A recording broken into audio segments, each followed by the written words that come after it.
Chapter number 9, exercise number 9.1, question number 12। Question number 12 में ये कहा गया हमारे से कि from a top of 7 metre high building the angle of elevation of the top of cable tower is 60 degree और angle of depression of its foot is 45 degree. कह रहा हाइट बतानी है टावर की, ध्यान दीजिएगा।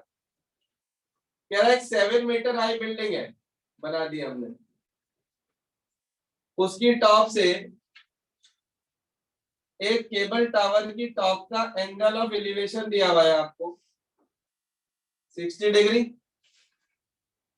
और इसी पॉइंट से केबल टावर की बॉटम का डिप्रेशन दिया हुआ है आपको, तो ऊपर से नीचे की तरफ यहाँ ये एंगल बनेगा 45 डिग्री, तो उसे हम यहाँ ले लेंगे ऑल्टरनेट इंटीरियर एंगल से। फिगर एक्सप्लेन करेंगे। In figure A B is building and C D is cable tower. ये हमारे पास क्या है, केबल टावर है। अब इस पॉइंट को ई कह दिया मैंने, ये पूरी हाइट मुझे कैलकुलेट करनी है, इसे मैंने एच मान लिया, इस वाले बेस को मैंने एक्स मान लिया, ये एक्स तो ये भी एक्स, ये 7 तो ये भी 7। अगर यहाँ ये 7 है तो ऊपर वाला डिस्टेंस कितना रह गया, ये h माइनस 7। भाई पूरा h था, नीचे 7 है तो ऊपर वाला रह गया h माइनस 7। अब आपके सामने दो ट्राइंगल आ गए, एक ये वाला राइट, एक ये वाला राइट, तो आप इन दोनों के अंदर ट्रिग्नोमेट्री का यूज कर देंगे। बोलिए सर, इसमें 1045 कितना, 1045 की वैल्यू 1, तो x की वैल्यू कितनी आ रही है। सारे क्वेश्चंस में फंडामेंटल एक ही लगना है। डिप्रेशन का अगर एंगल दिया हुआ है तो बस आपको उसे उठाकर नीचे ऑल्टरनेट इंटीरियर से लाना है, यूज वही का वही होगा ट्राइंगल के अंदर। इसके बाद ऊपर वाला ये ट्राइंगल लिया, इसमें लगाया 1060 डिग्री। फिगर जरूर एक्सप्लेन कर देना एक लाइन में, मैं नहीं कर रहा हूं हर क्वेश्चन के अंदर। इसकी वैल्यू √3, ये h माइनस 7, x की वैल्यू 7, इसे इधर ले गए, ये 7 इधर जाकर ऐड हो जाएगा, 7√3 प्लस 7 कॉमन ले लेंगे, आपके पास बचेगा √3 प्लस 1 मीटर। तो आप कंक्लूजन लिख देंगे लास्ट में। So the height of the cable tower is 7√3 plus 1 metre. बात समझ में आ गई। इसके बाद देखिए अगला क्वेश्चन नंबर 13, इस पे लिख लीजिए most important AHD question. AHD आया ही धरा, फुल फॉर्म में AHD। कह रहा है as observe from the top of 75 metre high lighthouse. कह रहा है जब हमने ऑब्जर्व करा, कहां से, from the top of 75 metre high lighthouse from the sea level, the angle of depression of the two ships are 30 and 45. कह रहा one ship is exactly behind the other on the same side of the lighthouse. आपकी RS में दो तरह के question है, एक में when the ships are on the same side जैसा कि बुक में दिया हुआ है, और एक में when the ships are on the either side. either side means एक इधर एक दूसरी साइड पर, अपोजिट साइड पर। वो कह रहा है find the distance between the two ships. आपको दो शिप्स के बीच का डिस्टेंस निकालना है। कैसे करेंगे, क्या तरीका है, देखिए जरा। हमारे पास एक 75 मीटर हाई लाइट हाउस है, उसकी टॉप से दो शिप को ऑब्जर्व करा जा रहा है 30 डिग्री और 45 डिग्री के डिप्रेशन पर। तो ऑब्वियस सी बात है, ये छोटे वाला एंगल 30 डिग्री होगा और बड़े वाला एंगल 45 डिग्री होगा, बनना हॉरिजॉन्टल लाइन के साथ। ये तो सबको समझ में आ रहा होगा। तो जो लाइन 30 तक जा रही है वो ये 30 का एंगल देगी, जो 45 तक जा रही है वो 45 का एंगल देगी। यहां तक क्लियर है भाई सबको। उसने कहा हमें दोनों के बीच का डिस्टेंस निकालना है, शिप के बीच का। तो आपने कहा in figure AB is lighthouse, C and D are the two ships. दोनों शिप के बीच का डिस्टेंस चाहिए, मैंने उसे x मान लिया। जो डिस्टेंस मुझे चाहिए उसे x मान लिया मैंने। अब ये वाला ट्राइंगल लिया पहले, ये वाला, तो इसके अंदर 1045 लगा दिया इक्वल्स टू 75 अपॉन BC। 1045 1, तो BC की वैल्यू कितनी आ गई भाई? 75 मीटर। कोई परेशानी नहीं। आपने देखा डिप्रेशन के होने का कैलकुलेशन पे कोई फर्क नहीं है। डिप्रेशन का एंगल सिर्फ फिगर में शो होना चाहिए कि हाँ ये डिप्रेशन है। आपने ये शो नहीं करा तो टीचर मार्क्स काट लेगा, कैलकुलेशन में कोई फर्क नहीं आने वाला। अब आपने लिया पूरा ट्राइंगल, कितना लगाएंगे? 10 30 75 अपॉन BC प्लस x। हाँ भाई 75 अपॉन BC प्लस 10 30 की वैल्यू, तो 75 अपॉन BC की वैल्यू खुद 75 है। क्रॉस मल्टीप्लाई कर दी, 75 plus x equal to 75 root 3। कोई प्रॉब्लम यहां तक?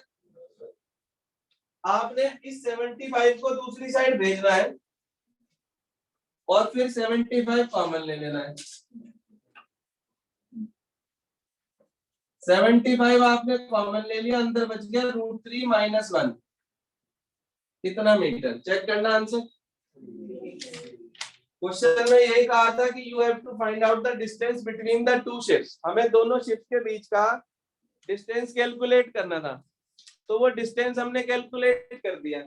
हमने दोनों शिप के बीच का डिस्टेंस x मीटर मान लिया था और उस x की वैल्यू हमने फाइंड आउट करी, जो कि हमारे पास 75 रूट 3 माइनस 1 मीटर्स के रूप में आ गई। If the value of root 3 is given, then we have to substitute that particular value. Suppose आपको रूट 3 की वैल्यू दे दी 1.73, तो आप यहाँ रख देंगे 1.73 माइनस 1.73 बचेगा, उसकी मल्टीप्लाई 75 से होगी और आपको डेसिमल्स में ये distance between the two ships मिल जाए। नहीं दिया है तो कोई जरूरत नहीं है रखने की, ऐसे छोड़ दो आप। क्लियर है? आगे चलते हैं, क्वेश्चन नंबर 14।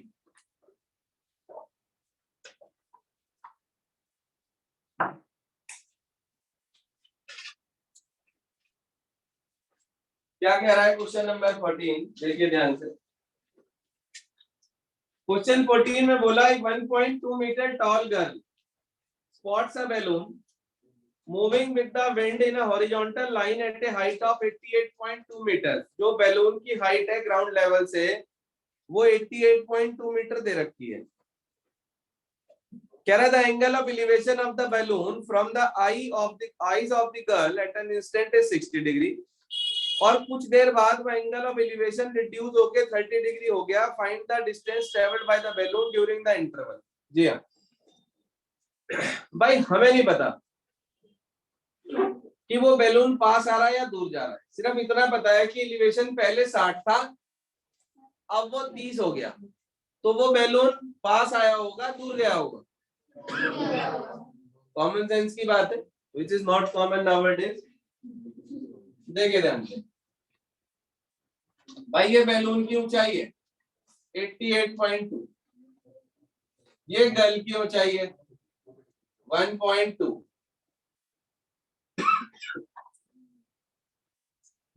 इस गर्ल की आई से यहां पर ये आ गया हमारे पास, इसका एलिवेशन 60 डिग्री। ये बैलून उड़ के थोड़ी दूर चला गया,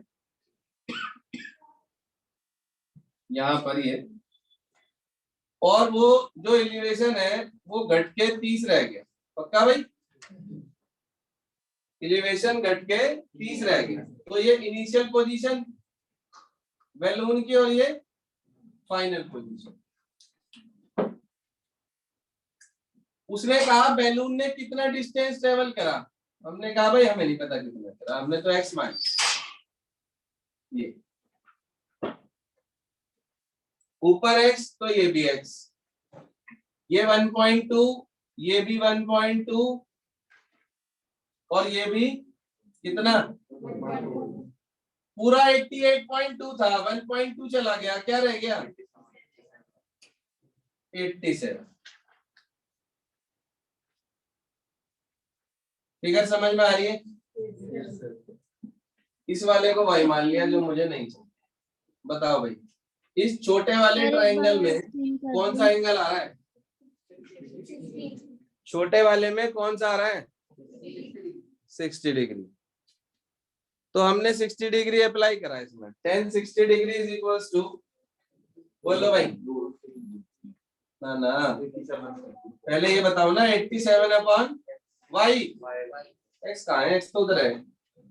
इसकी वैल्यू यार पूरा चैप्टर खत्म होने को आ गया भाई, इसकी 10 60 की वैल्यू नहीं आती तुम्हारे पे। 87 3 से कट रहा है, अगर ना कटता तो यहीं छोड़ देते, कट रहा है इसलिए कॉन्जुगेट से मल्टीप्लाई कर दी हमने इसकी। कितना आ गया 87√3 अपॉन 3 से कट कर दिया ऐसे, 2 सा 9 था, कितनी आ गई वाई की वैल्यू? सर हमें वाई नहीं निकालना था, एक्स निकालना था। तो अब पूरा ट्राइंगल लेंगे, पहले ट्राइंगल से एक पार्ट आ गया, अब पूरा ट्राइंगल लेंगे, बोलो क्या 10 30 degree is equals to 87 upon x plus y, बोलो इसकी वैल्यू 1/√3 और ये x प्लस 29√3 क्रॉस मल्टीप्लाई कर दी, x प्लस 29√3 इक्वल 87√3, 87√3 में से 29√3 चले गए, 58√3 मीटर। तो आप लास्ट में कंक्लूजन लाइन लिखेंगे, तो the distance travelled by the balloon during the observation period is कितना 58√3 मीटर। क्लियर है भाई?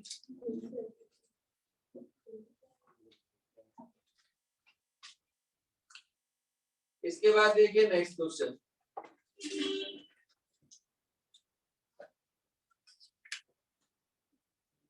Question number 15।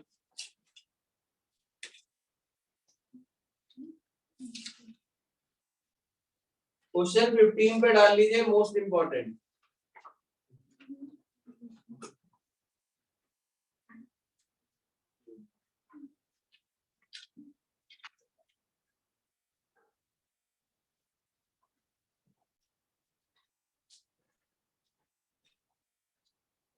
ये एक ऐसा क्वेश्चन है भाई जो कई बार एग्जाम में आ चुका है और आगे भी आने की पूरी पूरी उम्मीद रहती है। मोस्ट इंपॉर्टेंट डाल लीजिए क्वेश्चन नंबर 15 पर। 14 नोट कर लिया सभी ने? आंसर चेक कर लिया एक बार? यही आ रहा है, कुछ और आ रहा है? देख लेना एक बार आंसर, यही आ रहा है या कुछ और आ रहा है?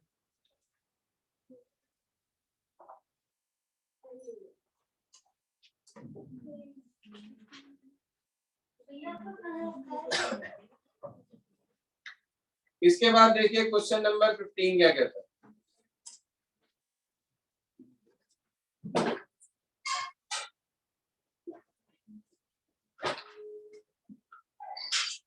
A straight highway leads to the foot of the tower. A man standing at the top of the tower observes a car at an angle of depression of 30 degree, which is approaching the foot of the tower with a uniform speed. 6 seconds later, 6 second के बाद जो angle of depression है वो 30 से 60 हो गया। तो ये पूछ रहा है कितनी देर में वो कार टावर के फुट तक पहुंच जाएगी। ध्यान दीजिएगा क्या कहा उसने। ये टावर है, एक कार को ऑब्जर्व करा गया कितने डिग्री के डिप्रेशन पर? डिप्रेशन कहा ना 30 डिग्री के डिप्रेशन पर। 6 सेकंड के बाद उसका जो डिप्रेशन एंगल है वो 30 से बढ़कर 60 हो गया। इसका मतलब वो कार धीरे धीरे टावर की तरफ आ रही, यही तो मतलब हुआ। ये ए बी तो टावर, सी इनिशियल पोजीशन कार की और डी फाइनल पोजीशन। पक्की बात। उसने ये कहा हमारे से कितनी देर में ये कार टावर के फुट पे पहुंच जाएगी। कुछ भी नहीं दे रखा, सिर्फ 6 सेकंड दे रखे पूरे क्वेश्चन में। हमें करना क्या है कि हमें किसी तरीके से ये पता करना है कि जो बीडी डिस्टेंस है इसमें, क्या है इसमें, वो सीडी के टर्म्स में कितना है। भाई हमने जितना डिस्टेंस ट्रेवल करा उसे एक्स मान लिया। ये एक्स यूनिट का डिस्टेंस कितनी देर में ट्रेवल हो रहा है, 6 सेकंड में। अगर मैं ये पता कर लूं कि बीडी एक्स का कितने टाइम्स है या कितना है, तो मैं यूनिटरी मेथड लगा के निकाल सकता हूं। मान लो बीडी की वैल्यू 2x आ गई तो 12 सेकंड लगेंगे, और अगर बीडी की वैल्यू 3x आ गई तो 18 सेकंड लगेंगे। बीडी की वैल्यू x/2 आ गई तो 3 सेकंड लगेंगे। बीडी की वैल्यू अगर सपोज करिए आपके पास x/6 आ गई तो 1 सेकंड लगेगा।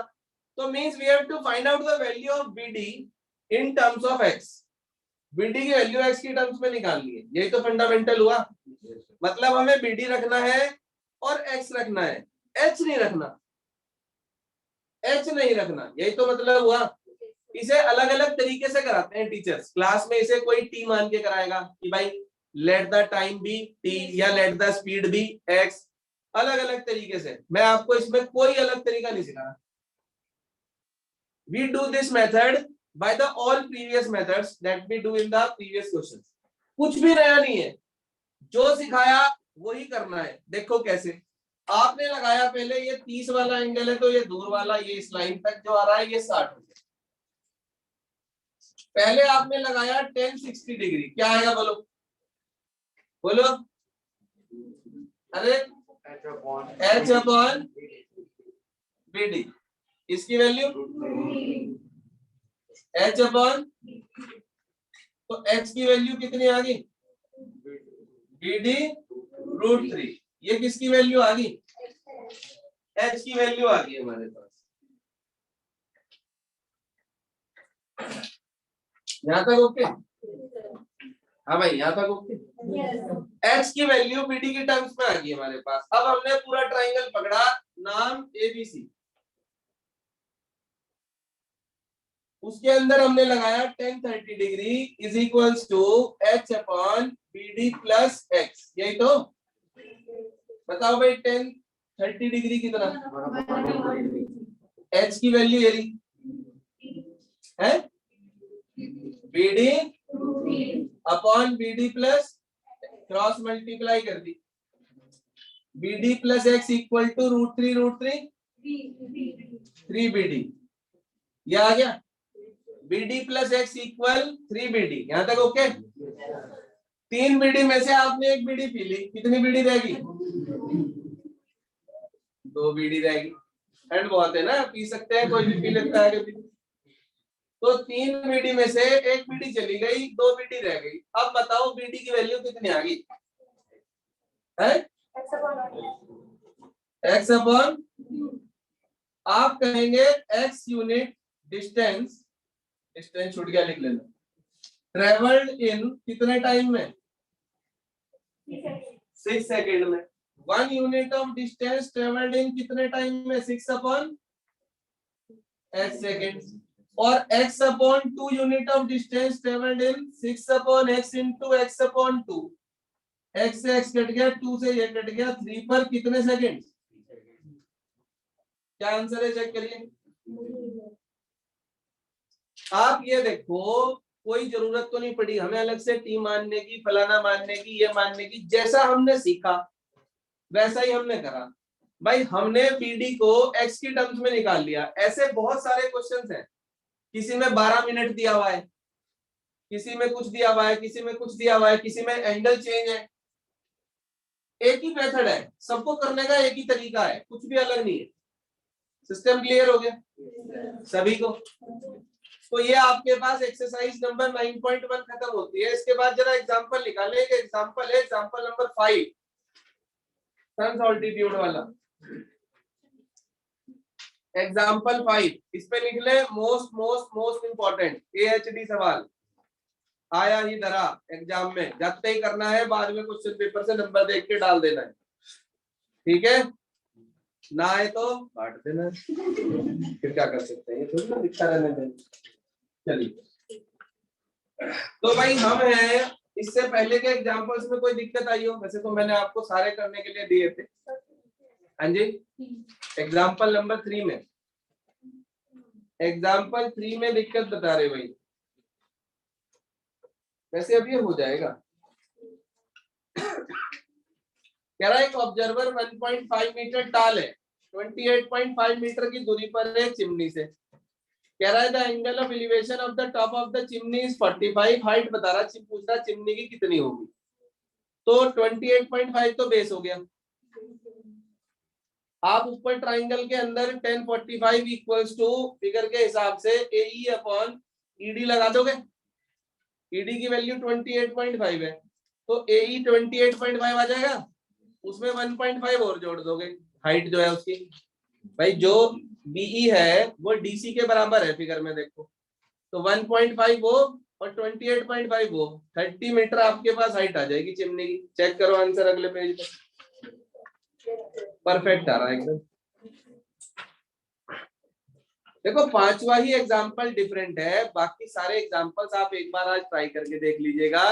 अभी मैं आपको RS में से आगे कोई काम नहीं दे रहा हूँ, आज के लिए होमवर्क लिख ले, और ये होमवर्क बहुत अच्छे से सभी कर लेना, कहीं ऐसा ना हो नए साल पे पटाखे छूटे यहाँ, है ना, अच्छा नहीं लगता। कल पहला दिन है, छुट्टी नहीं है, एज यूजुअल आना है आपको। पार्टी शार्टी जिसके यहाँ जो भी है वो बाद में होगी, होगी नहीं होगी, यहाँ सभी को टाइम से पहुंचना है। होमवर्क लिख लीजिए, you all have to do complete exercise 9.1 with example. If you face any problem in any of the question और in any of the example, then we discuss it tomorrow. देखिए example 5 क्या कहता है।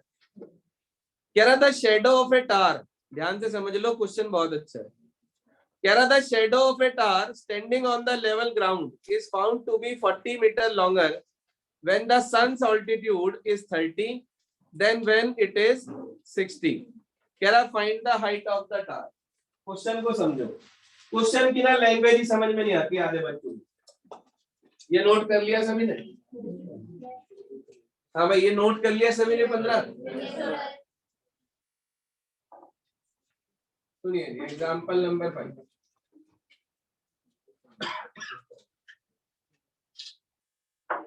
Example number 5 क्या कहता है सुनिए ध्यान से। उसने कहा एक टावर है, टावर ही कहा ना, क्या था? शेडो ऑफ द टार ही तो था। भाई टावर जो हमारे पास टार है वो तो वर्टिकल होगा और शेडो जमीन पे होगी। जब रेस पड़ेंगे या आपके किसी भी लाइट सोर्स के सामने आप खड़े होते हैं तो आपकी शेडो जमीन पे बनती है, ऐसे ही टावर की शेडो भी जमीन पे बनेगी। एक बार टावर की शेडो बन रही जब 30 का एलिवेशन है, सन्स ऑल्टीट्यूड है मतलब, और एक बार जब वो 60 डिग्री पर है उसकी रेस, तो 30 डिग्री वाला दूर का एंगल होगा, 60 डिग्री वाला पास का एंगल होगा। ये तो कॉमन सेंस की बात है। शेडो हमेशा ऑब्जेक्ट के फुट से चलती है। अगर आप जमीन पर खड़े होंगे तो ऐसा नहीं है आपकी शेडो छत पे कहीं अलग से घूम रही होगी, कहने लगे जा रही वो जा रही ढूंढ लो। वो आपके फुट से जुड़ी हुई होगी, जहां आप जमीन पे खड़े होंगे या बैठे होंगे वहां से शेडो चल रही होगी। तो अगर मान लीजिए AB टावर है तो 30 डिग्री के केस में शेडो होगी ABC और 40 के केस में शेडो होगी कौन सी? BD। उसने क्वेश्चन में ये कहा कि जब जो सन्स रेज है वो 30 डिग्री पर इंक्लाइंड है, उस केस में शेडो 40 मीटर लंबी है, किसके मुकाबले? 60 डिग्री के मुकाबले। सही बात है, 30 में शेडो लंबी है, 60 में शेडो छोटी है। तो वो ये कह रहा है 60 के कंपैरिजन में 30 में जो शेडो है वो 40 मीटर बड़ी है, यानी कि जो 60 मीटर वाला शेडो पार्ट है उससे ये वाली शैडो 40 मीटर बड़ी है, तो यानी कि ये वाला पार्ट ही तो 40 हुआ। बताओ भाई, क्वेश्चन की लैंग्वेज समझ में आई? Yes sir. क्लियर है भाई सबको? आगे कुछ नहीं है इसमें, बाकी तो सारा काम वही है। ये h, ये x, पहले इसमें relation tan 60 degree is equal to h upon x, इसकी value √3 equal to h upon x, h की वैल्यू क्या आ गई? x √3। कितनी आ गई? फिर आपने पूरा ट्राइंगल लिया, हाँ जी पूरा ट्राइंगल लिया, tan 30 degree is equal to h upon x plus 40, इसकी वैल्यू 1/√3, इसकी जगह x √3 equals to x plus 40 upon में, तो x plus 40 equals to 3x, ये उधर जाके minus equals to 2x, x की वैल्यू कितनी आ गई? 20 को यहाँ रख दिया, तो h आ गया 20√3। तो आप कह देंगे height of the tower is what? 20√3 metre. Clear है भाई सभी को? यहाँ तक होमवर्क समझ में आ गया? कल सभी आरएस भी लेकर आएंगे और एनसीईआरटी भी लेकर आएंगे। पहले एनसीईआरटी के डाउट्स लेंगे, उसके बाद हम आगे